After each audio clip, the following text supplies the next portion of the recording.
Hey, it's Clay, and this will be a video chart on ticker symbol ATOS. We will take a look at the 30-minute time frame. Real quick, what do I mean by 30-minute in case maybe you're new to charts? Instead of each one of these candlesticks here representing 1 day's worth of price action, which is what you would normally see, each one represents 30 minutes. So while this here may look like several days worth of time, it's actually today's price action broken down into 30-minute time slices. I like to do this time frame. That does a good job of telling the quote-unquote story of the price, and then makes mapping outward levels of support and resistance a bit easier to see. This being the chart itself, is relatively tricky to talk about from a presentation standpoint because there's a lot of perspective that goes into it. What do I mean by that? Well, if you're some sort of day trader and you bought up around there and you wanted to sell within 20 minutes after buying, well then yeah, for you the chart's looking pretty rough. Now, if you care about the big picture of things, I get it. From the highs, the price did pull back. But from the grand scheme of things, the price does still have the opportunity to build a higher low. And as long as higher lows are being built over longer periods of time, that's how long-term uptrends are constructed. And I'm going to be talking about things from the bigger picture perspective. So if I sound crazy calling something bullish, my guess would be you probably had more of a day trading type perspective going into it. But to really kind of illustrate this point, let's say that the price pulls back, it even breaks down below these areas and comes all the way down here to, $1.40.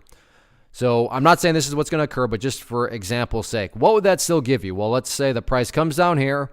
However, when it gets down there, it behaves in this manner and then starts to work its way back upwards. Now, emphasis on the big picture. From the big picture perspective, you'd have a set of lows right here.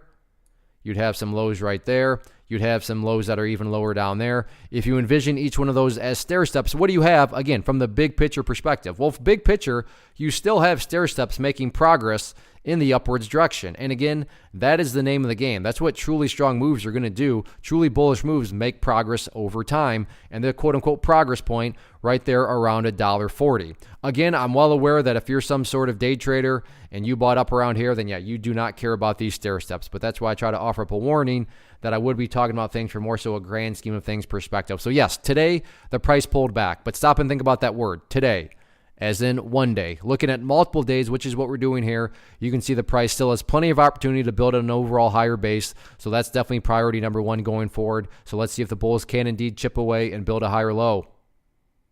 One of the biggest questions that I get is, hey Clay, how do you find the stocks that you trade? So what I've done is put together a free resource guide where I talk about the tools that I use to locate stocks that I find interesting and think may have potential. So if that sounds like something that could add value to you as a trader, then click on the image that is up on the screen right now and I will email you the guide. The guide itself is very short and to the point, and best part, it's completely free.